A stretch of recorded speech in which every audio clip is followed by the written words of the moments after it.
ओम साई राम। श्री साई नाथाय नमः। उदी की महत्ता। डॉक्टर का भतीजा डॉक्टर पिल्ले, श्यामा की भयाहू ईरानी कन्या, हरदा के महानुभव, बम्बई की महिला के प्रसव पीड़ा।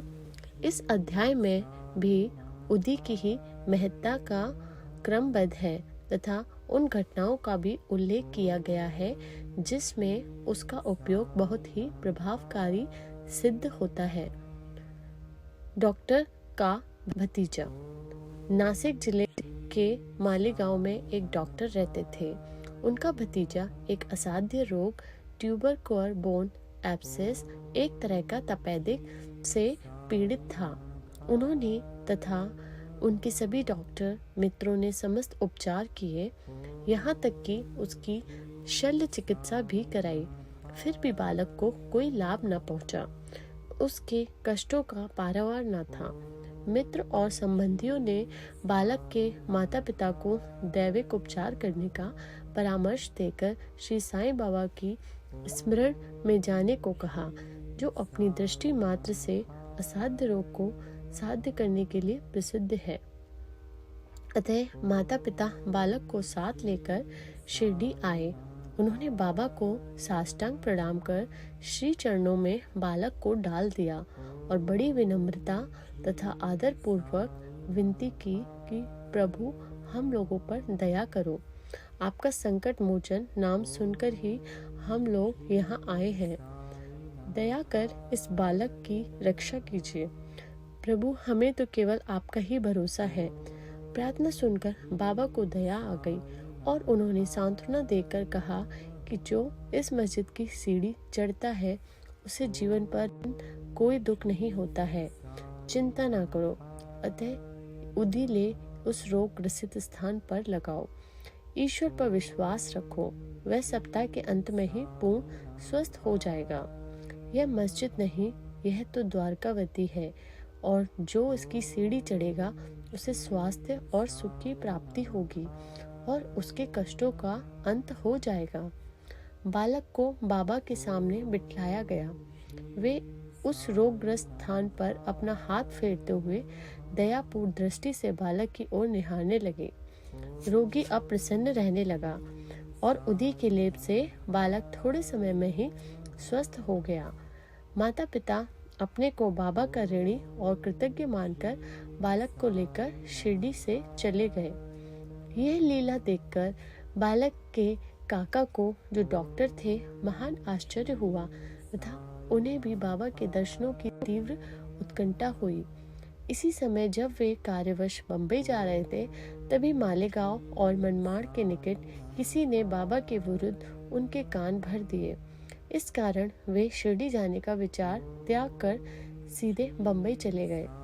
वे अपनी शेष छुट्टियां अलीबाग में व्यतीत करना चाहते थे, परंतु बम्बई में लगातार 3 रात्रियों तक एक ही ध्वनि सुनाई पड़ी कि क्या अब भी तुम मुझ पर अविश्वास कर रहे हो।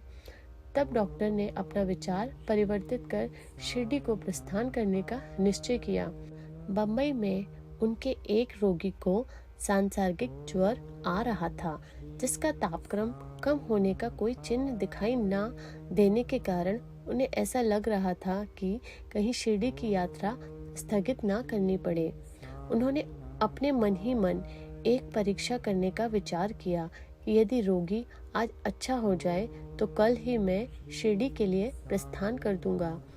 आश्चर्य है कि जिस समय उन्होंने यह निश्चय किया, ठीक उसी समय से ज्वर में उतार होने लगा और ताप क्रमशः साधारण स्थिति पर पहुंच गया। तब वे अपने निश्चय अनुसार शिरडी पहुंचे और बाबा का दर्शन करके उन्हें प्रणाम किया। बाबा ने उन्हें कुछ ऐसे अनुभव दिए कि वे सदा के लिए उनके भक्त हो गए। डॉक्टर वहां 4 दिन ठहरे और उदी तथा आशीर्वाद प्राप्त कर घर वापस आ गए।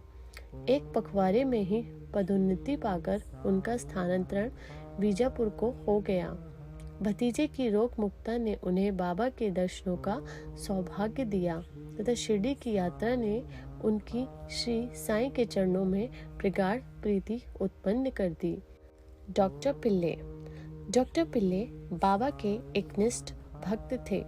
इसी कारण वे उन पर अधिक स्नेह रखते थे और उन्हें सदा भाऊ कहकर पुकारते तथा हर समय उनसे वार्तालाप करके प्रत्येक विषय में परामर्श लिया करते थे। उनकी सदैव यही इच्छा रहती कि वे बाबा के समीप ही बने रहें। एक बार डॉक्टर पिल्ले को नासूर हो गया। वे काका साहेब दीक्षित से बोले कि मुझे असहनीय पीड़ा हो रही है और मैं अब इस जीवन से मृत्यु को अधिक श्रेयस्कर समझता हूँ। मुझे ज्ञात है कि इसका मुख्य कारण मेरे पूर्व जन्मों के कर्म ही है। जाकर बाबा से कहो कि वे मेरी यह पीड़ा दूर करे। मैं अपने पिछले जन्म के कर्मों को अगले 10 जन्मों में भोगने को तैयार हूँ। तब काका दीक्षित ने बाबा के पास जाकर उनकी प्रार्थना सुनाई। साईं तो दया के अवतार ही है, वे अपने भक्तों के कष्ट कैसे देख सकते थे। उनकी प्रार्थना सुनकर उन्हें भी दया आ गई और उन्होंने दीक्षित से कहा कि पिल्ले से जाकर कहो कि घबराने की ऐसी कोई बात नहीं है। कर्मों का फल 10 जन्मों में क्यों भुगतना पड़ेगा। केवल 10 दिनों में ही गत जन्मों के कर्म फल समाप्त हो जाएंगे। मैं तो यहाँ तुम्हें धार्मिक और आध्यात्मिक कल्याण देने के लिए ही बैठा हूँ। प्राण त्यागने की इच्छा कदापि नहीं करनी चाहिए। जाओ, किसी की पीठ पर लाद कर उन्हें यहाँ ले आओ। मैं सदा के लिए उनका कष्टों से छुटकारा कर दूंगा। तब उसी स्थिति में पिल्ले को वहाँ लाया गया। बाबा ने अपने दाहिने और उनके सिराने अपनी गादी देकर सुख से लिटाकर कहा कि इसकी मुख्य औषधि तो यह है कि पिछले जन्मों के कर्म फल को अवश्य ही भोग लेना चाहिए ताकि उनसे सदैव के लिए छुटकारा हो जाए। हमारे कर्म ही सुख दुख के कारण होते हैं, इसीलिए जैसी भी परिस्थिति आए उसी में संतोष करना चाहिए। अल्लाह ही सबको फल देने वाला है और वही सबका रक्षण करता है। ऐसा विचार कर सदैव उनका ही स्मरण करो, वे ही तुम्हारी चिंता दूर करेंगे। तन मन धन और वचन द्वारा उनकी अनन्य शरण में जाओ, फिर देखो वे क्या करते हैं। डॉक्टर पिल्ले ने कहा कि नाना साहेब ने मेरे पैर में एक पट्टी बांधी है, परंतु मुझे उससे कोई लाभ नहीं पहुंचा। नाना तो मूर्ख है। बाबा ने कहा, वह पट्टी हटाओ, नहीं तो मर जाओगे। थोड़ी देर में ही एक कौवा आएगा और वे अपनी चोंच इसमें मारेगा, तभी तुम शीघ्र अच्छे हो जाओगे। जब यह वार्तालाप हो ही रही थी, उसी समय अब्दुल, जो मस्जिद में झाड़ू लगाने तथा दिया बाती आदि स्वच्छ करने का कार्य करता था, वहां आया। जब वह दिया बत्ती स्वच्छ कर रहा था तो अचानक ही उसका पैर डॉक्टर पिल्ले के नासूर वाले पैर पर पड़ा। पैर तो सूजा हुआ था ही और फिर अब्दुल के पैर से दबा तो उसमें से नासूर के 7 कीड़े बाहर निकल पड़े। कष्ट असहनीय हो गया और डॉक्टर पिल्ले उच्च स्वर में चिल्ला पड़े, किंतु कुछ काल के ही पश्चात वे शांत होकर गीत गाने लगे। तब बाबा ने कहा, देखा भाऊ, अब अच्छा हो गया है और गाना गा रहा है। गाने के बोल थे, करम कर मेरे हाल पर तू करीम, तेरा नाम रहमान है और रहीम। तू ही दोनों आलम का सुल्तान है, जहाँ में नुमाया तेरी शान है। फना होने वाला है सब कारोबार, रहे नूर तेरा सदा आश्कार। तू आशिक का हरदम मददगार है। फिर डॉक्टर पिल्ले ने पूछा कि वह कौवा कब आएगा और चोंच मारेगा। बाबा ने कहा, अरे क्या तुमने कौवे को देखा नहीं? अब वह नहीं आएगा। अब्दुल, जिसने तुमने पैर दबाया, वही तो कौवा था। उसने चोंच मारकर नासूर को हटा दिया। अब वह पुनः क्यों आएगा? अब जाकर वाड़े में विश्राम करो, तुम शीघ्र ही स्वस्थ हो जाओगे। उदी लगाने और पानी के संग पीने से बिना किसी औषधि या चिकित्सा के वे 10 दिनों में ही निरोग हो गए, जैसा कि बाबा ने उनसे कहा था। श्यामा के छोटे भाई की पत्नी भयाहू। सांवली विहिर के समीप श्यामा के छोटे भाई बापा जी रहते थे। एक बार उनकी पत्नी को गिल्टियों वाला प्लेग हो गया। उसे ज्वर आया और उसकी जांच में प्लेग की 2 गिल्टियां निकल आईं। बापा जी दौड़कर श्यामा के पास आए और सहायता के लिए चलने को कहा। श्यामा भयभीत हो उठे। उन्होंने सदैव की भांति बाबा के पास जाकर उन्हें नमस्कार किया और सहायता के लिए उनसे प्रार्थना की तथा भ्राता के घर प्रस्थान करने की अनुमति मांगी। बाबा ने कहा कि इतनी रात्रि व्यतीत हो चुकी है, अब इस समय तुम कहाँ जाओगे? केवल उदी ही भेज दो। ज्वर और गिल्टी की चिंता क्यों करते हो? भगवान तो अपने पिता और स्वामी हैं, वह शीघ्र ही स्वस्थ हो जाएंगी। अभी मत जाओ, प्रातःकाल जाना और शीघ्र ही लौट आना। श्यामा को तो उस मृत संजीवनी उदी पर पूर्ण विश्वास था। उसे ले जाकर उनके भ्राता ने थोड़ी सी गिल्टी और माथे पर लगाई और कुछ जल में घोलकर रोगी को पिला दी। जैसे ही उसका सेवन किया गया, वैसे ही पसीने वेग से प्रवाहित होने लगा। ज्वर मंद पड़ गया और रोगी प्रगाढ़ निद्रा में निमग्न हो गया। दूसरे दिन बाबा जी ने अपनी पत्नी को स्वस्थ देखकर बड़ा आश्चर्य किया कि ना तो ज्वर ही है और न गिल्टी का कोई चिन्ह ही है।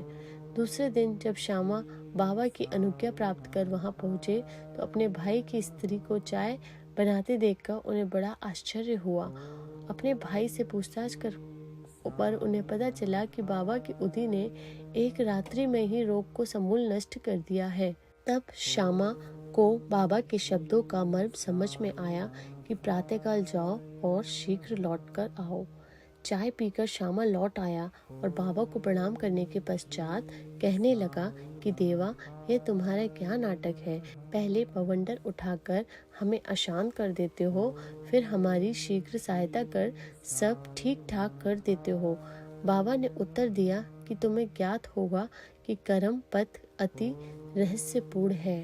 यद्यपि मैं कुछ भी नहीं करता, फिर भी लोग मुझे ही कर्मों के लिए दोषी ठहराते हैं। मैं तो एक दर्शक मात्र ही हूँ। केवल ईश्वर ही एक सत्ताधारी और प्रेरणा देने वाले हैं। वे ही परम दयालु हैं। मैं ना तो ईश्वर हूँ और ना मालिक, केवल उनका एक आज्ञाकारी सेवक ही हूँ और सदैव उनका स्मरण किया करता हूँ। जो निरभिमान होकर अपने को कृतज्ञ समझकर उन पर पूर्ण विश्वास करेगा, उसके कष्ट दूर हो जाएंगे और उसे मुक्ति की प्राप्ति होगी। ईरानी कन्या। अब एक ईरानी भद्र पुरुष का अनुभव पढ़िए। उनकी छोटी कन्या घंटे घंटे पर मूर्छित हो जाया करती थी। जब दौरा पड़ता तब उसने बोलने की भी शक्ति शेष न रह जाती थी। उसके दांत बैठ जाते, उसके हाथ पैर ऐंठ जाते और वे बेहोश होकर भूमि पर गिर पड़ती थी। जब नाना प्रकार के उपचारों से भी उसे कोई लाभ न हुआ तो कुछ लोगों ने उस ईरानी से बाबा की उदी की बहुत प्रशंसा की और कहा कि वह वले पार्ले मुंबई में काका साहेब दीक्षित के पास से ही प्राप्त हो सकती है। तब ईरानी महाशय ने वहां से उदी लाकर जल में घोलकर अपनी बेटी को पिलाया। प्रारंभ में जो दौरे 1 घंटे के अंतर में आया करते थे, बाद में वे 7 घंटे के अंतर से आए और कुछ दिनों के पश्चात तो वे पूर्ण स्वस्थ हो गई। हरदा के महानुभाव। हरदा के एक महानुभाव पथरी रोग से ग्रस्त थे। यह पथरी केवल शल्य चिकित्सा द्वारा ही निकाली जा सकती थी। लोगों ने भी उन्हें ऐसा करने का परामर्श दिया। वे बहुत ही वृद्ध तथा दुर्बल थे और अपनी दुर्बलता के देखकर उन्हें शल्य चिकित्सा कराने का साहस न हो रहा था। इस हालात में उनकी व्याधि का और इलाज ही क्या था। इसी समय नगर के इनामदार भी वहां आए थे, जो बाबा के परम भक्त थे तथा उनके पास उदी भी थी। कुछ मित्रों के परामर्श देने पर उनके मित्र ने उनसे कुछ उदी प्राप्त कर अपने वृद्ध पिता को जल में पिलाकर पीने को दी। केवल 5 मिनट में ही उदी के पेट में जाते ही पथरी मूल मूत्रेंद्र के द्वार से बाहर निकल गई और वह वृद्ध शीघ्र ही स्वस्थ हो गया। बम्बई की महिला की प्रसव पीड़ा। बम्बई की कायस्थ प्रभु जाति की एक महिला को प्रसव काल में असहनीय वेदना हुआ करती थी।